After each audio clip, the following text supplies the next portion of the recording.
part on the market for lemons, quality, uncertainty, and the market mechanism. First, I'm going to explain what we're going to be talking about in this presentation. I'm going to explain the main concepts of Akerlof's paper.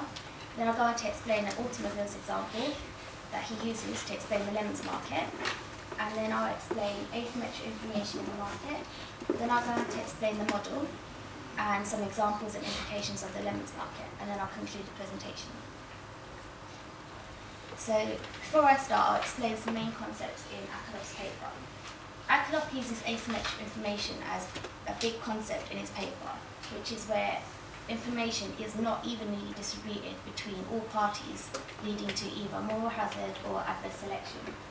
This gives rise to the lemons problem, where there is asymmetric information between the buyer and the seller in an investment or a product.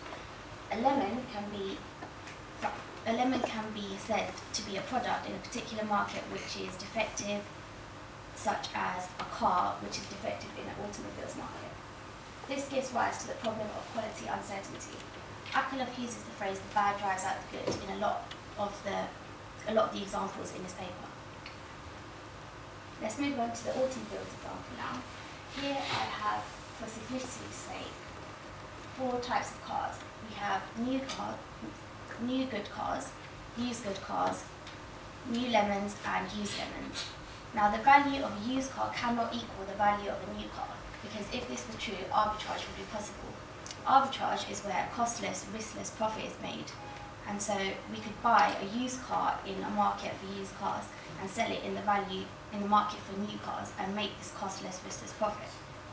Now, this gives rise to asymmetric information because the average quality of the cars can now be only used as the best estimate of the value of the car to test if it is either a good or a lemon.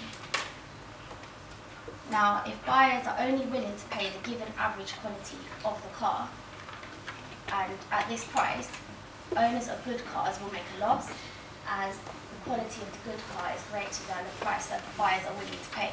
So this reduces the average quality of cars in the market as a whole. Because of this, buyers' expectations are revised downwards, and no good cars are going to be sold in the market, so the bad drives out the good again. This is similar to the analogy by Gresham's law, where Gresham's law states that bad money drives out the good in a market where the exchange rate is set by the law. So asymmetric information is a big problem because it means that no goods will be traded in the market effectively, because only average quality goods are going to be considered and the bad will drive out the good cars in the market. Other situations which Akerlof describes to describe the lemons problem is in the market for insurance and the employment of minorities. An implication of the lemons market is the cost of dishonesty. I'll go on to explain these concepts in a little while. So the model is given here, where I have a table and I've denoted Q as quality, and Q follows a normal distribution, so that in this normal distribution we have the average quality as given as a half.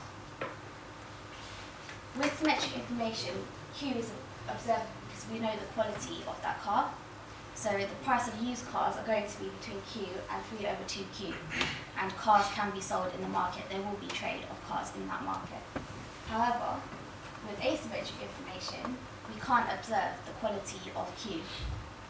We can't observe Q. So this means that we have to use the average quality to estimate the price of Q. The willingness for buyers to pay now becomes 3/Q average, and the equilibrium price is now denoted as P, where P is greater than 0. P also follows the normal distribution, and which means that the average will be P/2. So if we substitute the value of Q average as P/2 into this willingness to pay function, we get 3/2Q average equal to 3/2Q times P/2, which is 3/4 P. Now this is the price that buyers are only willing to pay for this car. This is the average price. Since the quality of the car will be greater than the average price, no cars will be sold at P, because the owners of good cars will not want to sell their cars at a lower price than they're worth. So the market for automobiles collapses. Some examples and implications by Akerlof used to show the lemons market include insurance. Now, this is where we have an insurance example with, as a medical example, where the average medical condition of insurance applicants decrease as the price increases because no insurance sales will take place. And this means, this is similar to how, in a used car analogy, that the average quality of the car decreases as the price increases. It's difficult for elderly people to therefore purchase insurance because people over 65 will find it difficult will find the premiums too high to buy insurance. So only the most pessimistic people will purchase insurance at this price. This is adverse selection again. Here are some statistics to support Akerlof's analogy.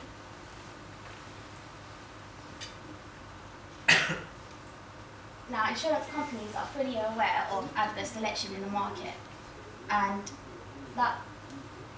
these are the three factors which affect whether there is adverse selection in the market. If the applicant has the choice whether to buy or not to buy insurance, or the amount or the plan of insurance, or to continue or discontinue a policy, there could be adverse selection in the insurance market. Now, where do insurance companies do their own adverse selection? In the United States, we know that you can get group insurance, and employers will only hire healthy applicants because it's like a sufficient condition to be healthy when you're employed. So this means that they're doing their own adverse selection because only the healthy applicants are hired, and that group insurance for that group will be for healthy people, therefore leaving out the unhealthy people and the least healthy people which need the most cover. Another example is in the employment of minorities. Firms are driven by profit maximisation, and they tend to sometimes leave out ethnic minorities and not hire them, not because of prejudice, but because they cannot distinguish between applicants with good qualifications and applicants with bad qualifications. Therefore, this is difficult for them to know which ones to hire, so they tend to leave them out.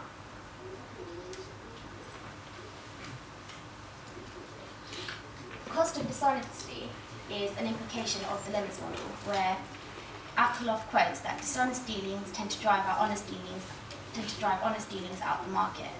Here I've put cost of dishonesty as a function of the amount by which the purchaser is cheated, plus the loss incurred from driving legitimate business out of existence.